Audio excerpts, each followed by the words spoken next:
Bienvenido, estamos contentos de tenerte una vez más en la enseñanza virtual por medio del canal Telesub, canal TEP. Quiero aprovechar una vez más la oportunidad para agradecer el esfuerzo que realizas en estar al tanto y al día en estas clases y poder compartir con nosotros estos gratos momentos de profesor-alumno.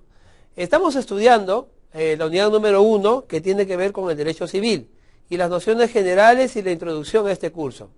En el tema anterior hemos podido revisar paulatinamente muchas de las instituciones que el Código Civil regula, entre ellos la persona, la familia y el patrimonio. Ahora vamos a ver un poco acerca de cómo la norma civil se ha positivizado y se ha vuelto código. En realidad, toda norma positiva tiene tres características. Una de ellas es que tiene que ser escrita, luego que tiene que ser debidamente ordenada o codificada, y la tercera es que tiene que ser promulgada por un ente que esté facultado para ello.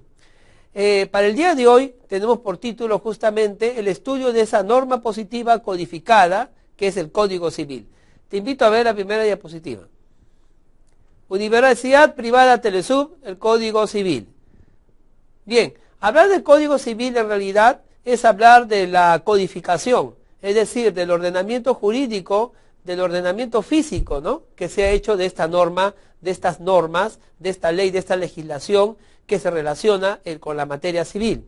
En el Perú es tradicional nuestros sistemas codificados desde los primeros albores de la época virreinal y pasando por la República hasta la edad contemporánea y moderna del Estado peruano que hoy día tenemos.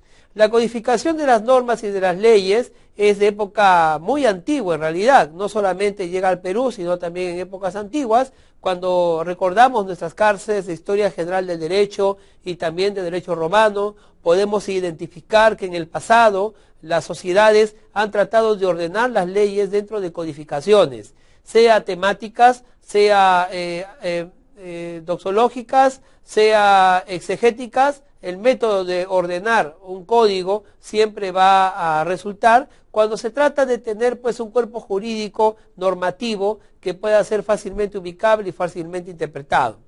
Ya Justiniano había entendido esto cuando mandó a crear el Corpus Juris Civilis, es decir, el compendio de todas las legislaciones y de todas que hasta ese instante eran declaraciones y resoluciones jurisdiccionales, como las institutas o como el digesto.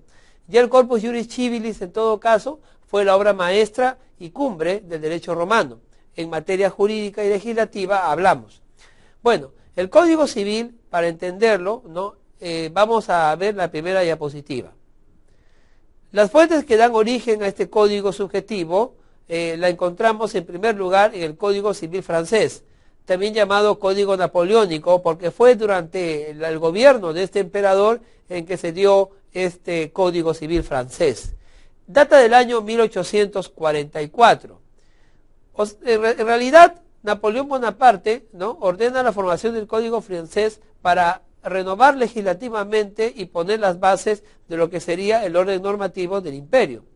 En realidad también el Código Napoleónico rescata muchas instituciones que venían ya del derecho romano, el Corpus Juris Civilis e instituciones de naturaleza moderna para ese entonces, como por ejemplo la compraventa, el arrendamiento, el tema de propiedad, la posesión, todas esas grandes instituciones jurídicas que habían sido organizadas por el derecho romano fueron rescatados por el Código Napoleónico. Pero no solamente del derecho romano el Código Napoleónico fue su fuente, sino también de otros derechos, como por ejemplo los derechos antiguos de los alemanes, ¿no?, y de la zona norte de Europa. Estos derechos, que eran derechos consuetudinarios, muchas de estas instituciones también formaron parte del Código Napoleónico. Del año 1804 hasta el año 1942, en que sale el Código Civil italiano. En la diapositiva podemos ver, por ejemplo, que la influencia del Código italiano se ve reflejada en todos los países latinoamericanos. El Código Civil del año 1942, ¿no?, surge o se inspira en el Código Napoleónico del año 1844, el que a su vez se inspira en el Corpus Juris Civilis de los romanos, el del emperador romano Justiniano, a quien fue conocido como el gran codificador. Bueno, a partir de 1942, entonces, todos los códigos que se implementan aquí en Latinoamérica, como el código argentino, el uruguayo, el haitiano e incluso el peruano, se inspiran en esta norma. Vamos a ver cómo fue este derrotero de influencia. Vamos a la siguiente diapositiva. Bueno, previo a esto, debemos mencionar también los antecedentes latinoamericanos, previo al año 1942. En Latinoamérica ya se habían dado algunos códigos, de los cuales expondremos algunos. Por ejemplo, tenemos el Código Civil de Haití y de Bolivia del año 1831, es decir, 10 años después de la independencia del Perú. Siendo el boliviano, es decir, el Código de 1831 de Bolivia, el que tuvo una fugaz convivencia en el Perú cuando se estableció la Confederación Peruano-Boliviana, en la cual estuvo existente 3 años, entre el año 1836 y el año 1839. Es decir, el Código Civil boliviano se aplicó a parte del territorio peruano en mérito a esta confederación. Asimismo, en el año 1858, el doctor Andrés Bello, ¿no?, crea el Código Civil chileno.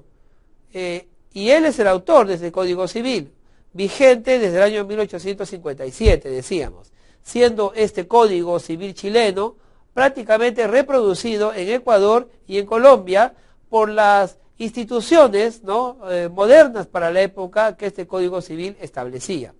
Este derecho sustantivo expresado en el Código Civil influyó también en el Perú. Bueno, yendo un poco más adelante, vamos a encontrar el Código de la República Dominicana del año 1864 y también el Código Uruguayo del año 1868. Sin embargo, en el año 1871 surge en Argentina un gran jurista cuya fotografía lo podemos ver en la diapositiva, llamado Dalmacio Vélez Sarsfield, que así como Andrés Bello en Chile, ¿no?, y en los demás países latinoamericanos influenciados por el Código chileno, también adoptó, ¿no?, una posición en hacer un código, una posición liberal, en redactar un código, Código Civil argentino, que desde el año 1871, ¿no?, rigió en dicha nación. Esto también, el Código argentino, fue adoptado por Paraguay hasta la promulgación del mismo Código Civil vigente del año 1987. En Venezuela, la legislación civil y los códigos civiles también tuvieron sus principales obras, siendo la más importante la del año 1873. En ella, ¿no?, se rescataba muchas de las instituciones que habían sido ya implementadas en los códigos civiles latinos, como el de Vélez Sarsfield y también el de Andrés Bello, y finalmente fue derogado en el año 1942, cuando entró en vigencia otro código civil en Venezuela, a la par del código italiano de